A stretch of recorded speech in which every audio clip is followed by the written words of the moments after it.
Hello guys, तो हम कर रहे थे पीएफआर में आज हम करेंगे चैप्टर 4। सेकंड हमारा चैप्टर कंप्लीट हो चुका है और जो चैप्टर थर्ड है वो ओमिटेड है। And now the turn is for chapter number 4 में देखिए क्या कहते हैं कि 4.1 जर्नल के बारे में बात करते हैं। ये सारा जो चैप्टर है वो रिवेन्यू के बारे में है।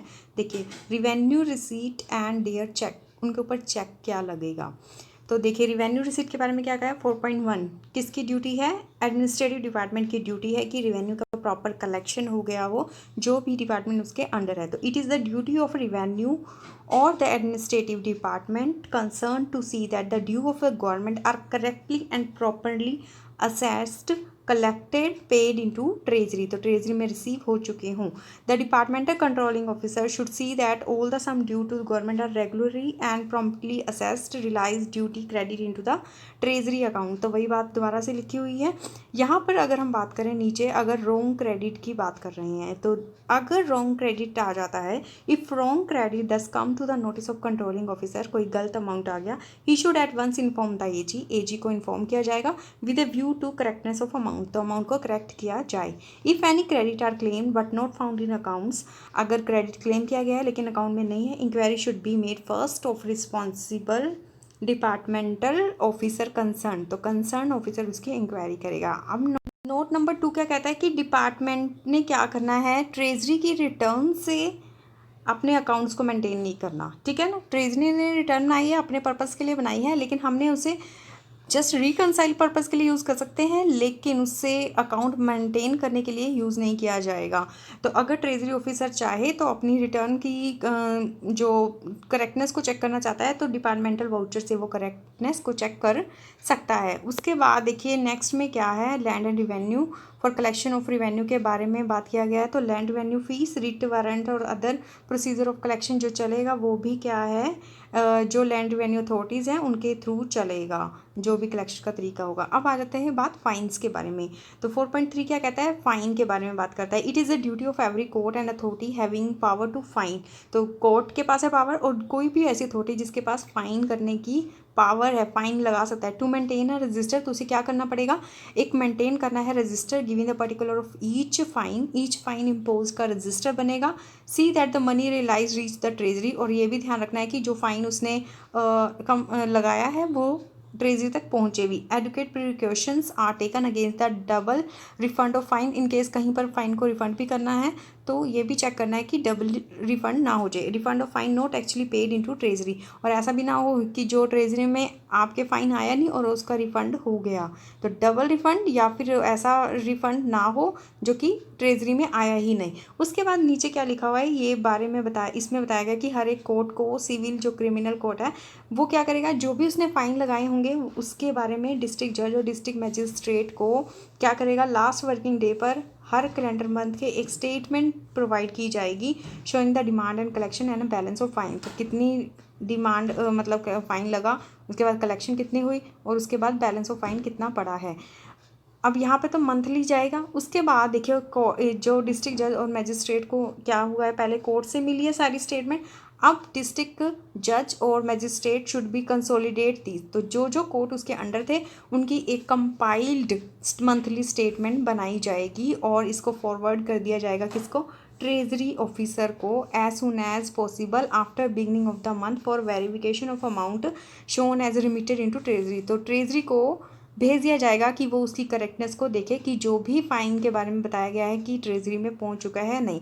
इन केस कोई भी डाउट होगा तो ट्रेजिंग ऑफिसर उसे मजिस्ट्रेट को वापस भी लिख सकता है कि इसके जो डिफरेंस का रीज़न है वो क्या है। इसी तरह से डी पॉइंट में कहा है कि एक कंसोलिडेटेड स्टेटमेंट फर्निश की जाएगी किसको, एजी को, by deputy commissioner giving the particular of fine and penalty. जो इसने रियलाइज़ किए होंगे, रिवेन्यू ऑफिसर ने कोई फाइन रियलाइज़ किए हैं, पेनल्टी रियलाइज़ की हैं, और ट्रेजरिंग ऑफिसर को एक कंसोलिडेटेड स्टेटमेंट भेज दी जाएगी। उसके बाद a fine realise in one district on account of another. तो एक डिस्ट्रिक्ट ने दूसरे डिस्ट्रिक्ट के बिहाफ पर अगर कोई फ़ाइन कलेक्ट किया है not to be remitted to the district concerned but should be treated for the purpose of fine statement. Fine statement के लिए हमने क्या करना है, as if it had imposed in a court in which it is realized.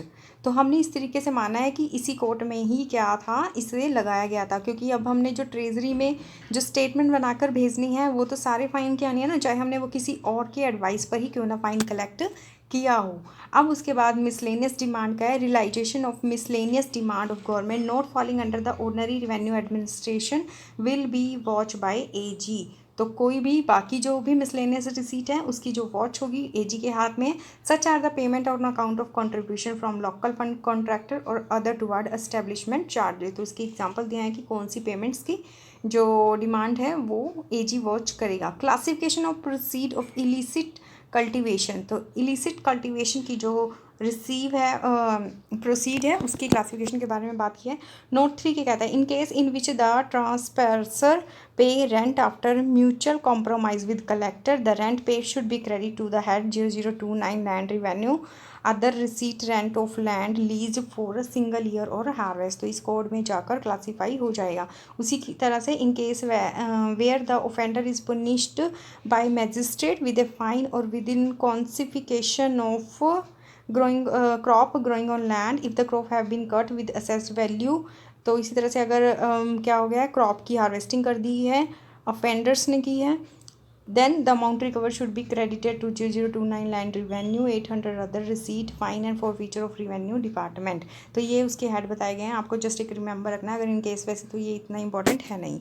उसके बाद remission and abandonment of claim to revenue. अब क्या है, रिमिट ही कर दिया हमने किसी को, मतलब अपना क्लेम ही ख़त्म कर देते हैं अगर, तो sanction of competent authority is necessary for remission and abandonment. तो जब तक कोई अथॉरिटी की सैंक्शन नहीं है तब तक कोई रिमिशन या अबंडमेंट ऑफ क्लेम नहीं होगा।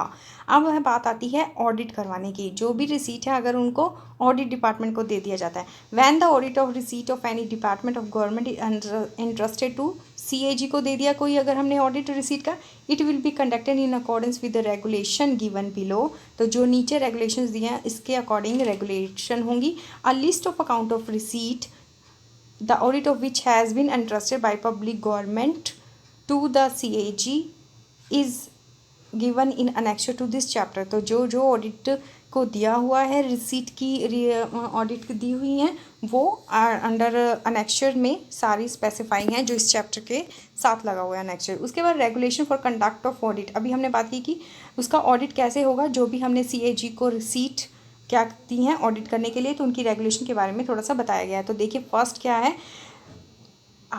To examine the correctness of sum की क्रेडिट एग्जामिन करेगा करेक्टनेस को, brought to account in respect of receipt of any department, किसी भी रिसीट को जिसका हमें ऑडिट दिया गया, in such manner to such extent, मतलब इस तरीके से उसकी करनी है check, as may determined by government in consultation with AG.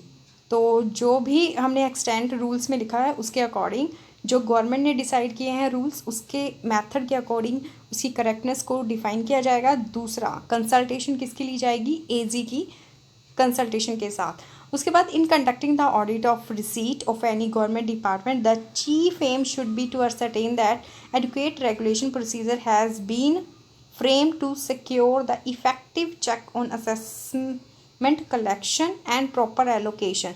तो हमने इस तरीके से देखना है, प्रॉपर ascertain करना है कि क्या वहाँ पर प्रॉपर चेक थे, ताकि जो हमने रिवेन्यू कलेक्ट करना है उसकी असेसमेंट सही हुई है और उसका जो एलोकेशन है, कहाँ कहाँ उस रेवेन्यू को जाना चाहिए था, वो वहाँ पहुँच गया है। And to see by an adequate detail check that all such regulation and procedure are being observe, सभी रेगुलेशन और प्रोसीजर को ऑब्जर्व किया गया।